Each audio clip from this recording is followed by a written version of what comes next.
Boa noite. Boa noite a todos. Eu não sei, aqui ainda não está a aparecer.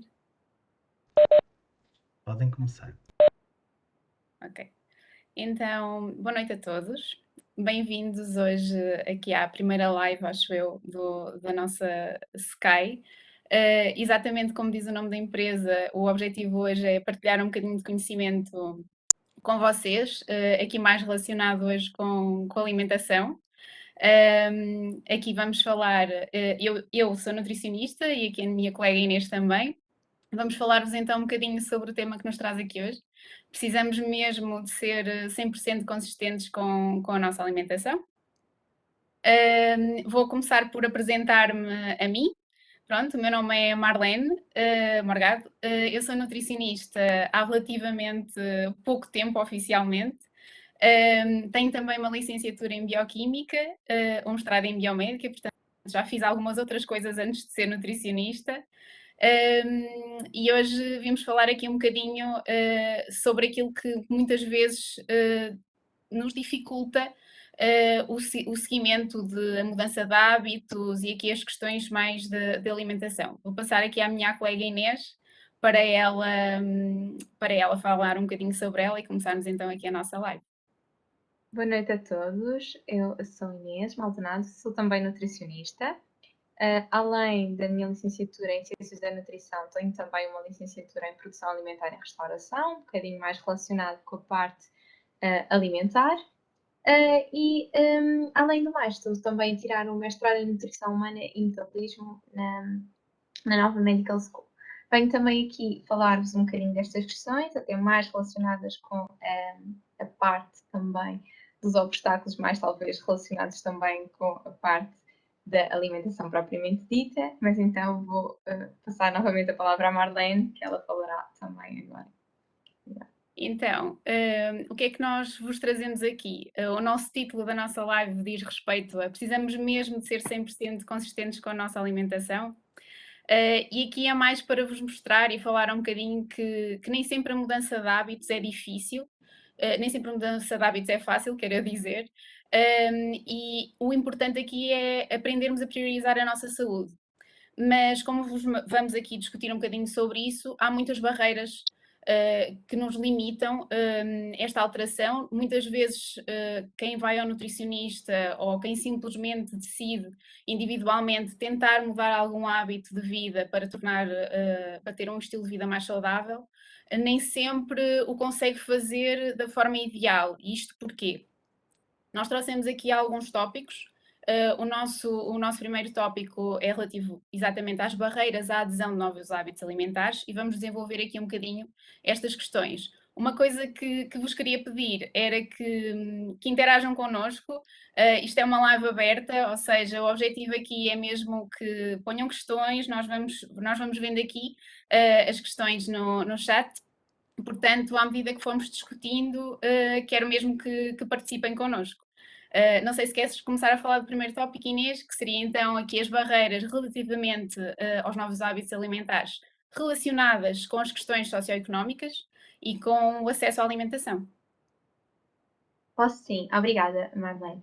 Então, uma das questões que temos sempre pensado quando falamos de alimentação é precisamente o acesso que existe não só a bens alimentares, mas também as próprias técnicas de confecção que estão intimamente intrínsecas e relacionadas com a nossa própria cultura, com todas as questões da própria literacia, com o que conhecemos ou não conhecemos acerca dos métodos de confecção, acerca das melhores maneiras de conseguirmos tirar o melhor proveito daquilo que são os ingredientes mais sazonais, mais locais e que também serão importantes naquilo que é a adoção de novos hábitos alimentares e na promoção de saúde e de hábitos alimentares mais saudáveis. Concordas comigo, Marlene? Não sei Sim, se...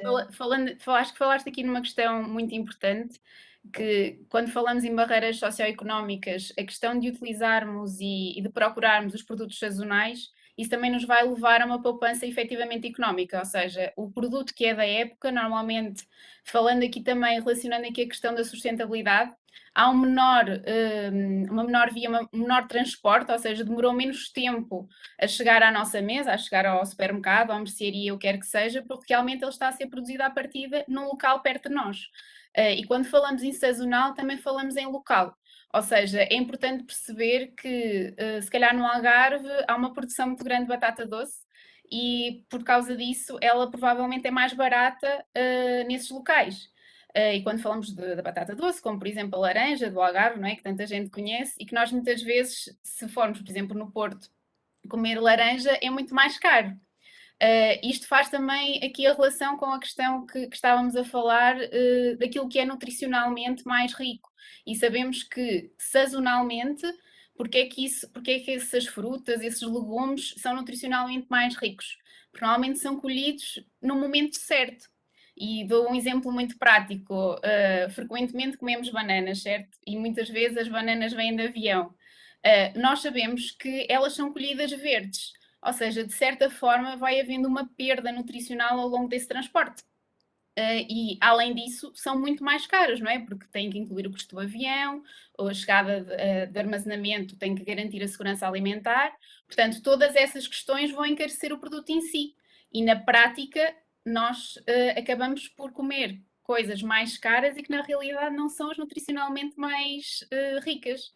Portanto, aqui esta questão socioeconómica está muito relacionada também com isso, mas acho que temos aqui que olhar para outra questão, e acho que isso agora na pandemia se verificou muito, que aqui a questão do acesso à alimentação, muitas pessoas que habitualmente, se calhar de classe média, tinham acesso à alimentação relativamente fácil e equilibrado, que não tinham que pensar muito efetivamente se compravam este ou aquele alimento, acho que isso se dificultou um pouco mais, ou seja, piorou esta questão.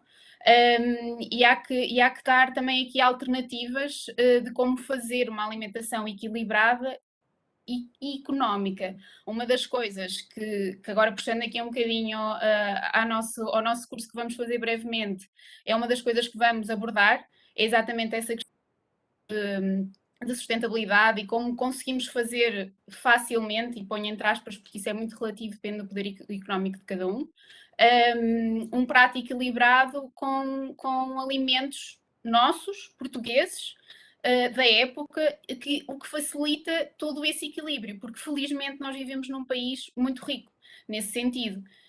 Temos muitos hortícolas produzidos localmente, mesmo frutas, tudo isso, é neste sentido que também queremos ajudar.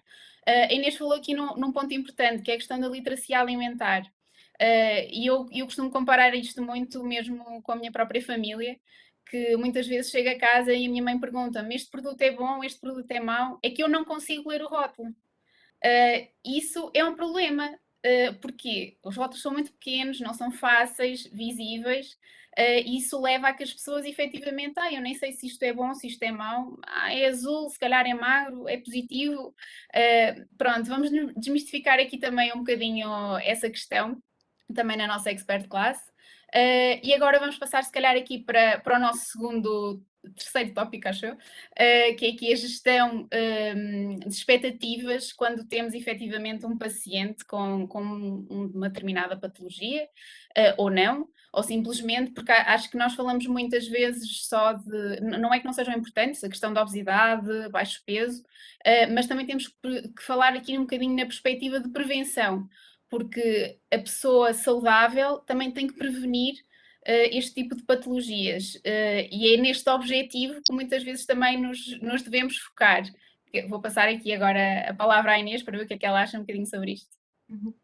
Sem dúvida. Eu, aliás, e voltando também à primeira questão, à questão também, às questões socioeconómicas, acho que um ponto muito importante em qualquer abordagem é a personalização. Portanto, olharmos para a pessoa, para o seu contexto, para as suas necessidades, porque adaptarmos o plano alimentar e recomendações gerais de alimentação saudável à pessoa é meio caminho andado para facilitarmos também não só que esta consiga efetivamente aceder a estes princípios e a estas recomendações, mas também que as compreenda, portanto, termos aqui uma linguagem de proximidade com a pessoa que temos à frente mas também perceber quais é que são as suas expectativas, o que é que gostava ou não de fazer.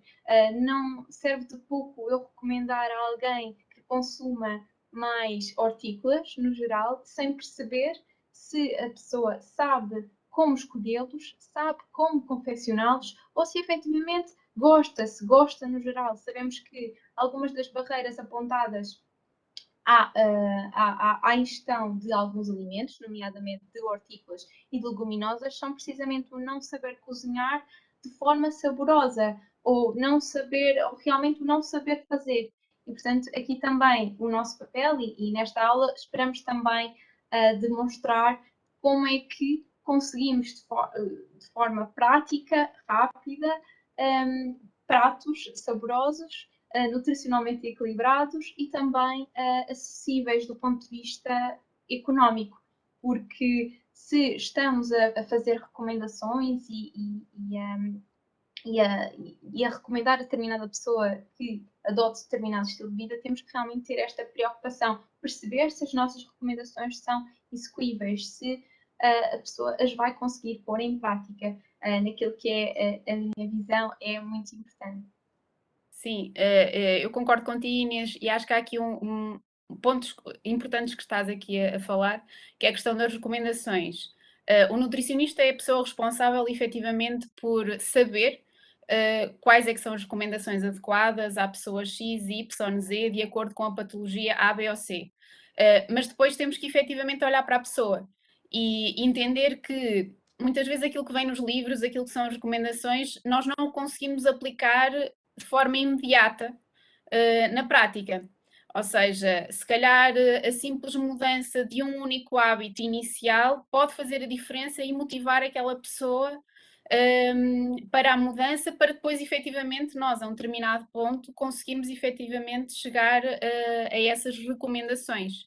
Aqui a questão de. Também queria falar um bocadinho da questão de às vezes pormos objetivos, e quando dizemos pormos, eu não estou a falar especificamente só dos nutricionistas em particular, mas das pessoas que já vêm com esses objetivos delineados à consulta, em que chegam e eu quero perder 5 quilos, ou eu neste mês preciso de ganhar força, massa muscular, preciso ganhar 200 gramas de massa muscular. E isso nem sempre é assim, ou não é sempre um cálculo, nem é sempre, é muito individual, é uma coisa que a pessoa tem que perceber e que aqui desmistificar, neste caso, por exemplo, da obesidade e mesmo do baixo peso, a questão do peso em si. Muitas vezes vêm com objetivos, lá está, de peso, quando se calhar há muitas outras coisas primeiro que ainda têm que mudar, porque nós temos que priorizar essencialmente saúde. E eu acho que isso é o verdadeiro papel do nutricionista. Claro que nós temos que olhar para tudo, para as recomendações, mas acima de tudo olhar para a pessoa.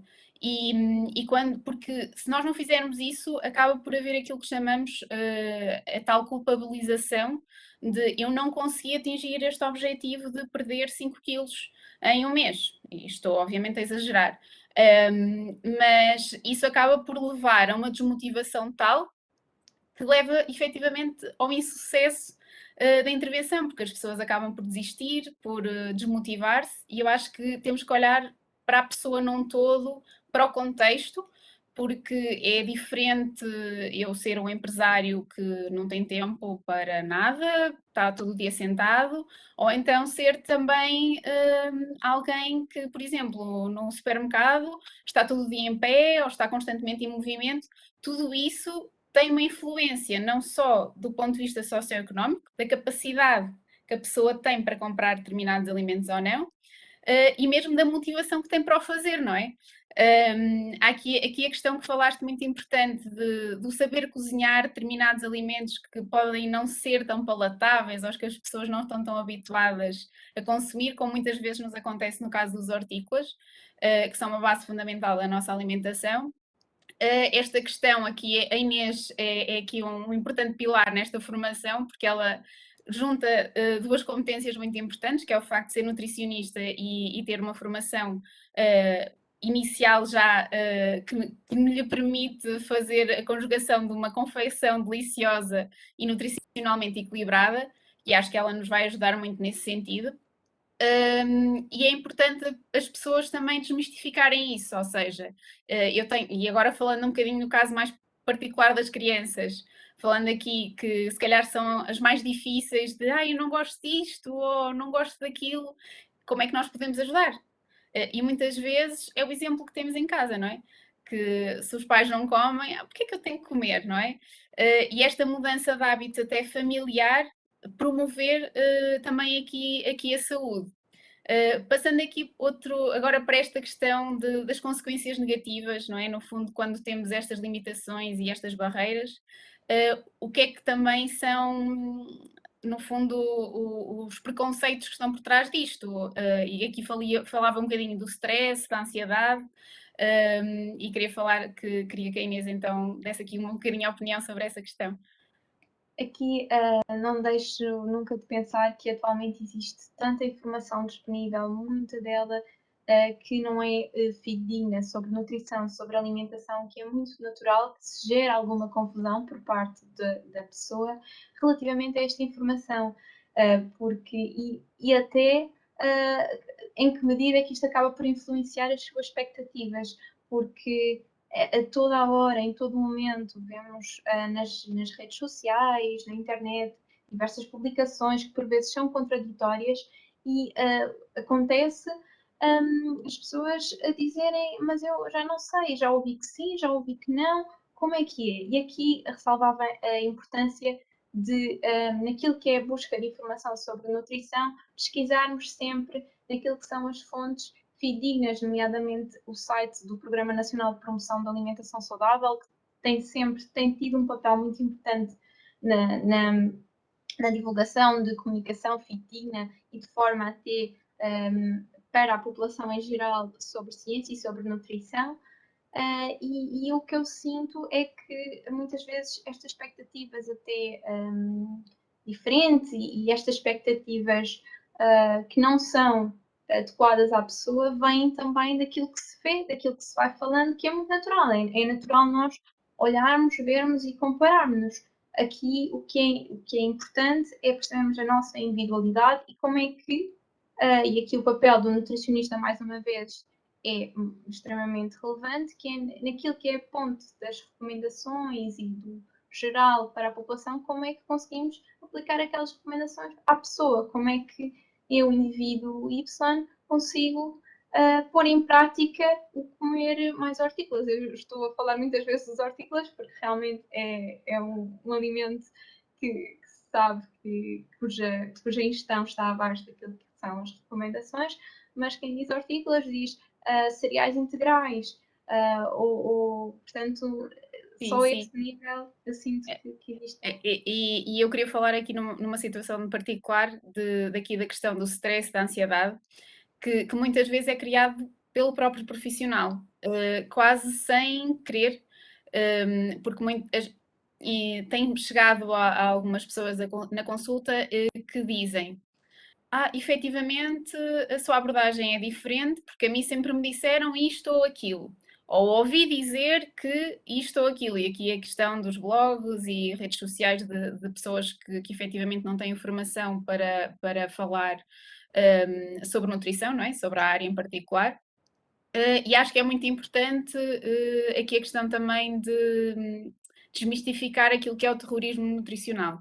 E falo isto de um ponto de vista geral, porque isso efetivamente afeta as pessoas de forma muito profunda e acabam por não entender aquilo que nós queremos priorizar, que é a saúde delas, e não o peso e não se calhar o volume.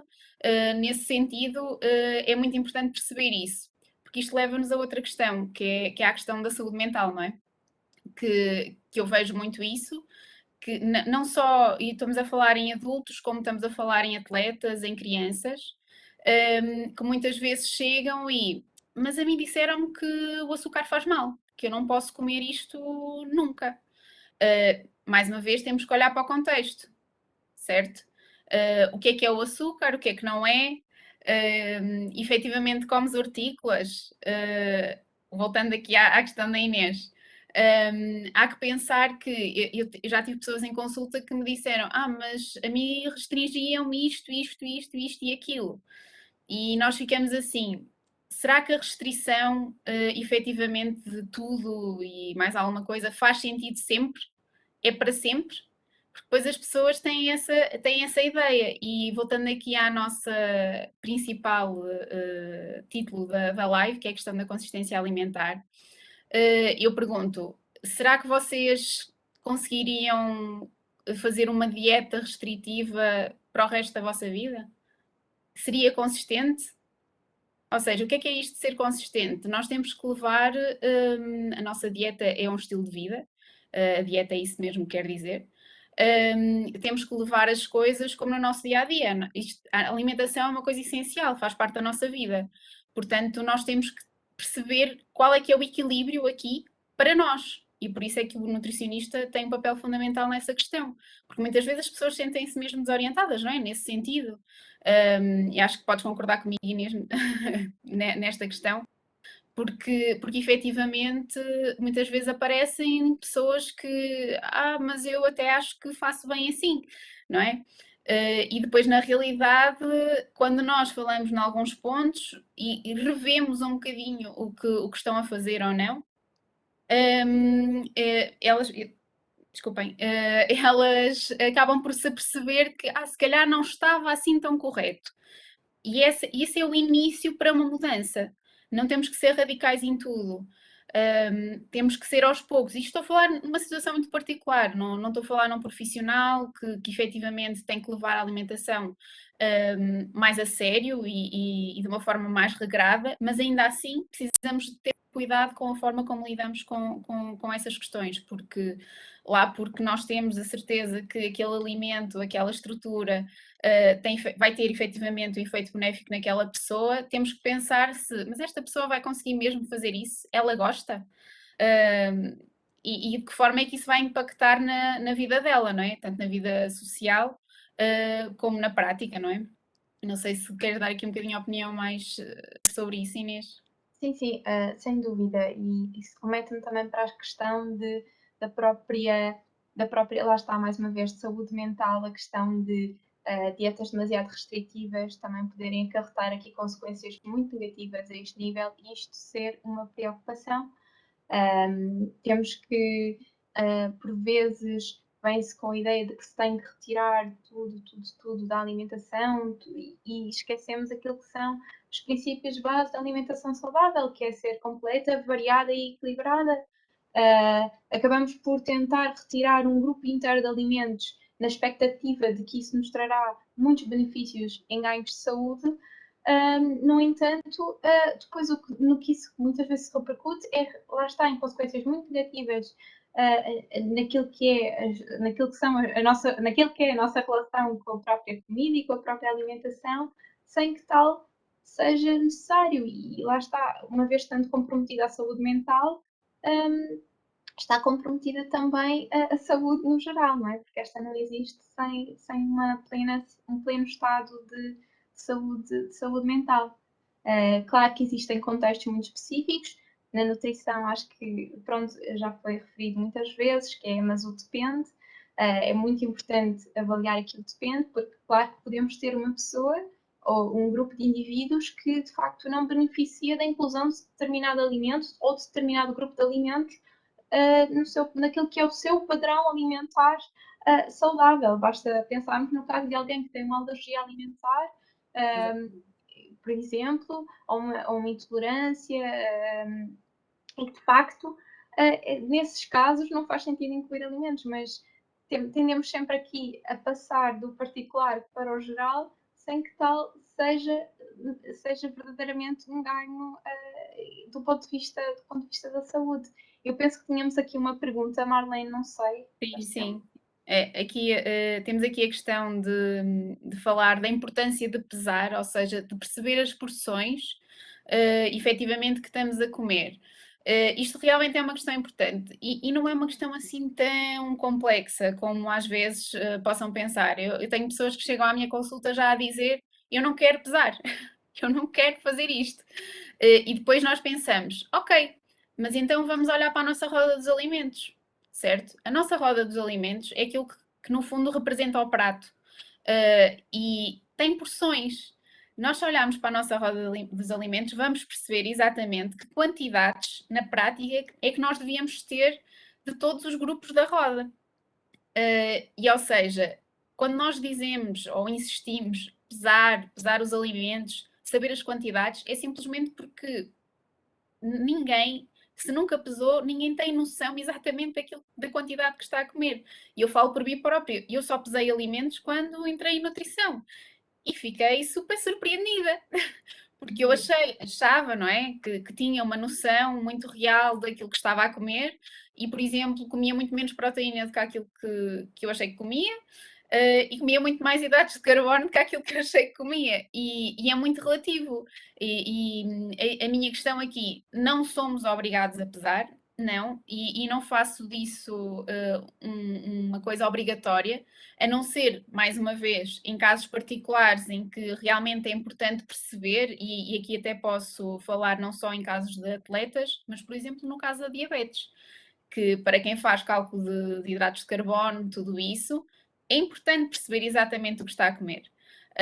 Pronto, nesses casos particulares é ainda mais importante saber as quantidades. Na pessoa em geral, o que eu costumo, por exemplo, aconselhar é pesem uma vez, pelo menos, tenham noção uma vez, que seja de, ok, é isto, que é para ter a noção, porque muitas vezes nós podemos dizer, voltando aqui à parte da nutrição, vamos pôr medidas caseiras, uma colher de sopa, será que a minha colher de sopa é igual à colher de sopa da Inês? Muito provavelmente não é. Eu sei que facilita, e muitas vezes facilita do ponto de vista da adesão do plano, as pessoas acham mais fácil fazer daquela maneira, mas eu costumo dizer, ok, se eu pus 120 gramas, quantas colheres são das suas? Porque essas é que vão contar. E isso é uma forma de facilitar a vida, não tem que ser uma coisa obrigatória. É como dizer, então eu agora vou pesar as coisas no restaurante. Claro que não. Mas se o fez em casa, tem perfeita noção da quantidade que se calhar vai conseguir comer mais ou menos no restaurante. Ou seja, não temos que ter aquelas barreiras que muitas vezes também levam aqui a outras questões de sermos muitos. Aqui há a questão da ortorexia, que é a questão do ser demasiado saudável e pensar só em coisas saudáveis, em que as pessoas acabam até por se isolar porque efetivamente não conseguem adaptar-se ao meio social em que vivem, porque não vão conseguir comer no restaurante, porque não é? Nem sempre há disponível todos aqueles alimentos a que elas estão habituadas a comer. E isto voltando aqui ao nosso tema das consequências negativas do insucesso de uma intervenção. Quando nós somos também demasiado rígidos neste planeamento e nesta questão de nós queremos tanto que as pessoas sejam saudáveis e queremos tanto promover saúde, que às vezes acabamos por limitar tudo o que está à volta, tudo o que é cultural, tudo o que é social. Voltando aqui, a nossa roda dos alimentos também inclui isso. Inclui o social, inclui o convívio, inclui aquilo que nós falámos no início, também aqui na questão da sazonalidade. Ou seja, nós temos as bases, muitas vezes estamos um bocadinho desorientados no local onde as devemos encontrar. Não sei se queres aqui dar aqui um feedback também relativamente a isto. Não, eu concordo contigo, Marlene. Eu penso que, inclusive, pode ser útil, por exemplo, numa primeira abordagem de um plano alimentar, se quisermos conhecer o que é que são, na verdade, aquelas pesagens, visualmente, até para conseguirmos reconhecer o que é que isso representa no prato, porque, mais uma vez, tal como a Marlene refere, muitas vezes não temos esta ideia, achamos que estamos realmente a comer o suficiente, mas não estamos. Passo aqui, por exemplo, um exemplo muito concreto é quando existe, por exemplo, a adoção de um padrão alimentar vegetariano, em que existe uma preocupação em ajustar novamente aqui as quantidades e que, quando se fala em X gramas de leguminosas, no prato, o que é que isto significa? E ao passarmos para medidas caseiras, podemos ter realmente a limitação de que colher. Ou, por exemplo, a questão do fio de azeite, porque um fio de azeite são quantos mililitros? E aqui, facilmente escalamos, por exemplo, a densidade energética daquela refeição ao adicionarmos, em vez de uma colher de sopa, imaginemos, de azeite, 3 ou 4, simplesmente porque o gargalo da garrafa de azeite é mais largo. Portanto, daí aqui também a importância de Sim, tentar monitorizar as quantidades, pelo menos e aquilo que é aqui uma abordagem inicial. desculpa, brincar um bocadinho com essa questão do azeite. Não sei se é comum contigo, mas muitas vezes me perguntam: o azeite, então, mas o azeite não é saudável? Sim, claro que é saudável, Sim, mas sim, é uma exato. Não gordura. quero de maneira nenhuma dar a imagem errada de que o azeite não seja Não, saudável. Não é essa exato. a questão. O É mesmo azeite é que das melhores gorduras que podemos consumir. A questão é tudo com conta, peso e medida, porque efetivamente nós podemos engordar com tudo o que é saudável. Voltamos aqui um bocadinho aqui à questão. O que interessa, dependendo do objetivo, é o equilíbrio energético, porque, ou seja, se eu quiser aumentar de peso, obviamente que tenho que fazer menos atividade e comer mais do que aquilo que é o meu gasto, e o inverso, se eu quiser perder peso, tenho que gastar mais do que aquilo que efetivamente como. E isto é numa relação muito básica daquilo que, lá está, que é aquilo que funciona, é o básico, ok? A qualidade alimentar é importante, sim, mas no fim do dia o que importa são efetivamente as calorias que ingerimos para este objetivo. Obviamente, quando falamos na questão, por exemplo, de um atleta, não é? Pensamos em muitas outras questões. Pensamos na questão da performance, pensamos na questão do tipo de desporto e de qual é que é o objetivo dele. E falamos em atletas como falamos, lá está, num doente, num paciente que tem, por exemplo, uma doença celíaca, voltando aqui à questão das alergias. Obviamente que essa pessoa não vai consumir, por exemplo, uma parte da nossa roda dos alimentos, porque não pode, certo? Mas há alternativas. E há alternativas a essa fatia tão importante da nossa roda, dos cereais integrais, certo?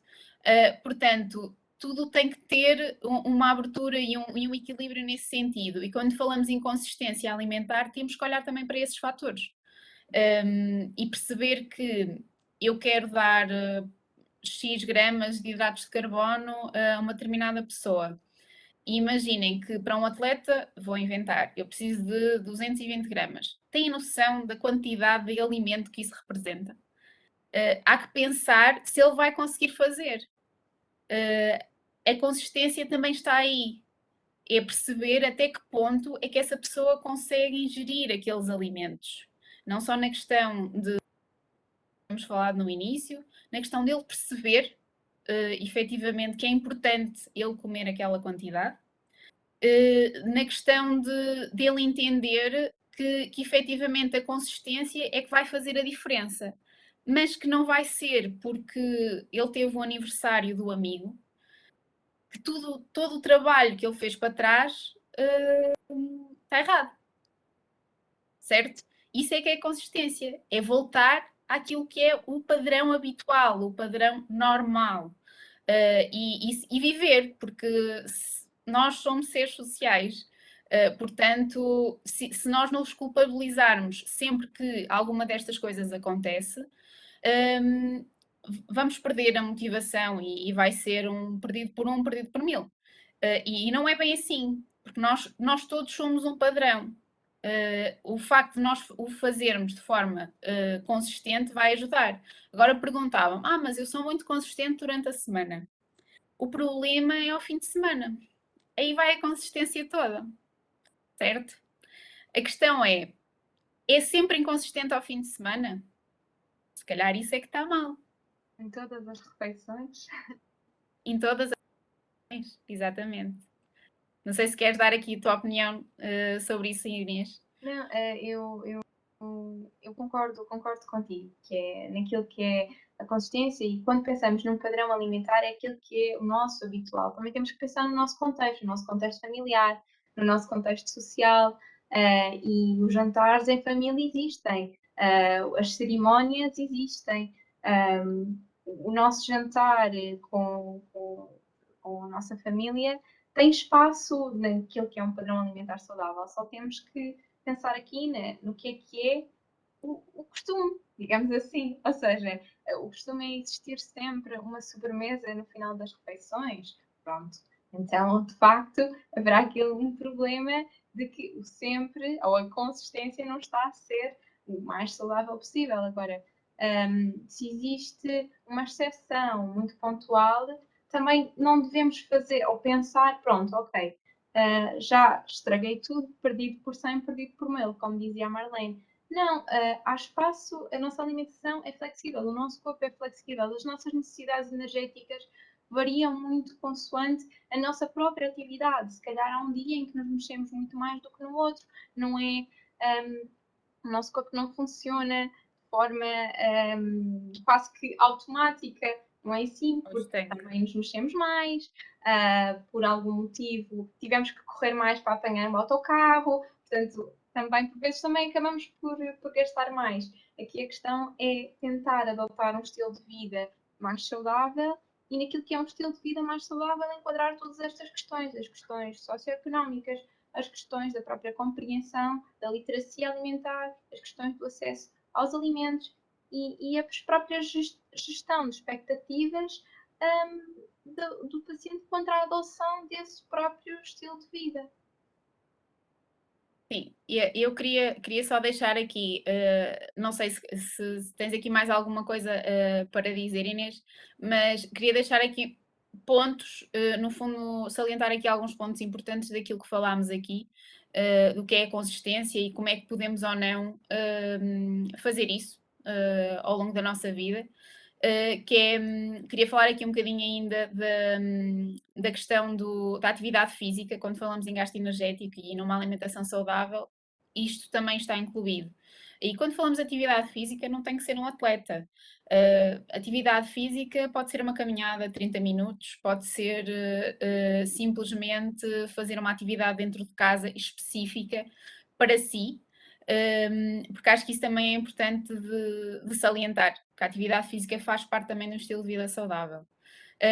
Aqui a questão que queria realçar da consistência é que efetivamente nós somos pessoas reais, portanto não temos que ser perfeitos, simplesmente temos que ser ao longo do nosso período mais longo, ou seja, da nossa semana, dentro daquilo que é possível, tentar ter um padrão equilibrado. Isto é muito fácil de falar, mas como vimos, há muitas barreiras associadas. E é por isso que tanto o nutricionista como até mesmo psicólogos podem ajudar aqui nesta questão, neste equilíbrio, para efetivamente conseguirmos atingir os nossos objetivos, tanto mudança de hábitos como de vida. Aqui a questão de não devemos ter vergonha de perguntar ou de querer saber mais. Os profissionais existem efetivamente para ajudar nesse sentido. Quando há muitas vezes acontece que as pessoas nem sequer entendem o que vai no plano, e isso se calhar é porque nós não nos explicamos bem, porque nós não tivemos a linguagem correta com aquela pessoa, mas não tem mal nenhum a pessoa perguntar-nos. Olha, não percebi, isto é mesmo assim? O que quer dizer com isto? Isso faz com que também a nossa aderência e a nossa consistência a uma mudança de hábitos, e quando digo, nós falamos muito em plano alimentar, mas pode ser uma simples mudança de hábitos, lá está, o correr mais meia hora, ou andar, ou caminhar, isso também faz parte. É aquela questão através do gasto e do equilíbrio energético. Depois, tentar perceber aqui e acompanhar essa mudança de hábitos. Muitas vezes a pessoa chega e pá, isto não aconteceu nada, não mudei nada. Mas então e como é que está a sua ingestão de água? Agora já bebo mais água. Então se calhar já fiz uma mudança. E a pessoa refletir sobre isso também é importante, perceber que se calhar mudou alguma coisa. Nós queremos milagres, queremos fórmulas mágicas, mas nem sempre é assim. Nem sempre é fácil, muito menos na nutrição, de um dia para o outro, pronto, e acontecer e termos os objetivos que tanto ambicionamos. É um processo. Nós só temos, no fundo, o papel de explicar e de ajudar nesse processo. Outra coisa que também queria salientar é que nós temos que olhar para a alimentação como uma coisa que nos faz feliz, que nos é saboroso, que realmente nós estamos a comer não é só porque precisamos de energia, mas sim porque nos sabe bem. E por isso é que eu falo muito da questão de não se limitar a questão social, porque é isso que nos faz viver e é isso que nos move. E é isso que vai fazer com que, se calhar, eu no dia a seguir vá voltar à minha alimentação normal e equilibrada que eu gosto. E é preciso aqui, se calhar, às vezes ajuda para perceber que isto de fazer dieta não é só peixe cozido e batata cozida. Há muito mais para além disso. E eu aqui agora dou um bocadinho aqui a palavra à Inês, porque acho que ela também contribui muito para isso, para essa mudança da forma como nos alimentamos e com sabor, que não temos que ser, no fundo, monótonos na nossa alimentação. Há muito mais para descobrir do que às vezes aquilo que nos apercebemos daquilo que é a dieta ou o plano alimentar que nos passam. E nós também, no fundo, temos essa obrigação, não é? De dar esse input. E aqui a nossa Inês tem aqui muito conhecimento para dar e para falar sobre isso. Por isso, também não percam a nossa expert class, que ela vai dar ali dicas com certeza muito úteis. Eu também vou aprender, com certeza. Portanto, queria passar aqui a palavra à Inês. Não sei se queres dar aqui mais algumas dicas ou últimas palavras. Só rematar que efetivamente é muito isso. A alimentação, no fundo, a nossa alimentação deve abraçar todas estas questões, a nossa própria herança, e por vezes também é percebermos como é que nós conseguimos abraçar esta herança e simultaneamente termos um padrão alimentar saudável. Muitas vezes, como é que nós conseguimos fazer aquele prato que tanto gostamos de uma forma mais simples ou que realmente que acaba por dar mais relevância a ingredientes mais nobres. Como é que conseguimos, por exemplo, diminuir o teor de gordura de um prato que nós muito saboroso sem lhes retirar esse sabor? Falo aqui, por exemplo, um estofado. Nós, por vezes, temos tendência a pensar na alimentação saudável, os cozidos e os grelhados, quando não tem que ser. Existem pratos tradicionalmente típicos da cozinha mediterrânica, por exemplo, as caldeiradas e os próprios estofados, que se forem confeccionados da maneira certa, conseguem ser alimentos e pratos muito ricos do ponto de vista nutricional e que se consegue, através de determinadas técnicas, modelar aqui a sua densidade energética, o seu próprio teor lipídico. Começa na escolha dos ingredientes e termina também no próprio método de confecção, até na maneira de servir, no como é que os complementamos no prato, como é que eles no prato estão em equilíbrio. E basta aqui nós pensarmos também nos nossos avós e nos nossos antepassados e na maneira como eles se alimentavam, que é um bocadinho diferente da maneira como nós atualmente nos alimentamos, até naquilo que é o acesso, por exemplo, à carne, ao peixe.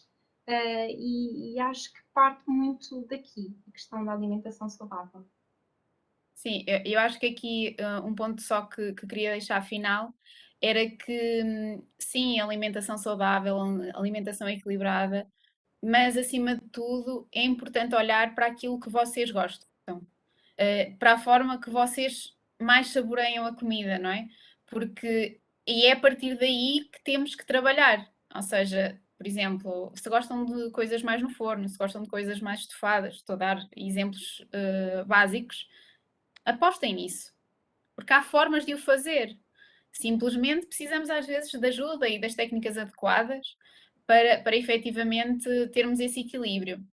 E isto estamos a falar um bocadinho para o geral, mas acho que é muito importante para nós profissionais termos esta informação, e eu não estou a dizer que temos que ser ou que temos que ter formação em fazer receitas e coisas desse género, toda XPTO, como a Inês tem, por exemplo, eu não sou, não tenho estas habilidades, mas não é por isso que vão ser maus profissionais, simplesmente tentem arranjar alternativas úteis e o conhecimento está lá.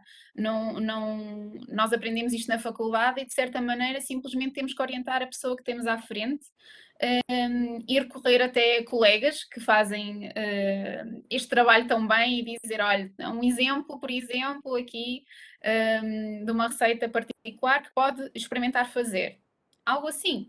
Mas aqui uma coisa, na questão do sabor, é também quando temos aqui uma patologia associada e que nem sempre podemos usar, por exemplo, o sal ou um determinado alimento porque a pessoa não pode consumir.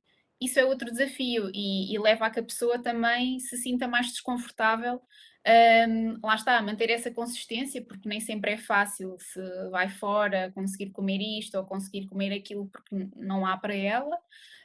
E mais uma vez aqui o papel da nutrição em orientar nesse sentido. Olha, mas então por que não fazer desta maneira? Por que não fazer daquela? Acho que é importante também percebermos isso e mostrar isto. Por isso, falando aqui um bocadinho mais da nossa expert class, que vai ser no dia 28 de outubro, se não me engano, queria-vos falar que é para todos, tanto para profissionais de nutrição como de saúde, como qualquer pessoa que esteja interessada em aprender um pouco mais sobre nutrição, como falámos aqui, muitas dicas que acho que são úteis não só para nutricionistas, mas também muitas vezes para profissionais de saúde que de forma constante lhe fazem essas perguntas. Eu lembro, por exemplo, mesmo em fisioterapia, tudo isso, constantemente, mas o que é isto? E o que é aquilo? E a pessoa, ok, a profissional de saúde não é da área e até queria responder, mas não sabe bem como é que há de ajudar a pessoa e nem sempre é obrigatório direcionar logo para um nutricionista. Se calhar às vezes uma pequena conversa com uma base efetivamente clara daquilo que são os conceitos de nutrição, e é um bocadinho isso que vamos falar no curso, se calhar já vai ajudar aquela pessoa, não é? É como se costuma dizer, nem toda a gente precisa de um nutricionista, mas se calhar toda a gente devia aprender alguma coisa com um, porque efetivamente muitas vezes dão-se opiniões, como a Inês estava a dizer aqui, a questão das redes sociais, e eu particularmente sigo até muitos nutricionistas e aplaudo, porque efetivamente as pessoas fazem perguntas muito específicas sobre os seus problemas, as suas questões, e daquilo que eu vejo dos colegas, eles são muito, muito éticos e dizem que efetivamente não podem responder a determinada questão tão específica porque é muito particular. É daquela pessoa, e mais uma vez, não podemos generalizar a nutrição. A nutrição vai ser sempre uma coisa personalizada e aquilo que é para mim saudável, novamente, pode não ser para a Inês, porque não se adequa a ela. E é nesta perspectiva que também queríamos deixar aqui o convite para se inscreverem na nossa Expert Class. Esperemos haver mais lives destas, e que haja mais interação convosco, também para aprenderem um pouco mais e nós com vocês, porque acho que isso é que faz crescer e que faz partilhar esta informação que é aqui também o objetivo da Sky. E obrigada a todos. Queria deixar também aqui a Inês dar Muito assim obrigada uma palavra. também pela vossa presença. Contam connosco para as outras questões mais particulares na Expert Class, para vos ajudarmos também a descortinarem estas barreiras à adoção de hábitos alimentares saudáveis. Obrigada.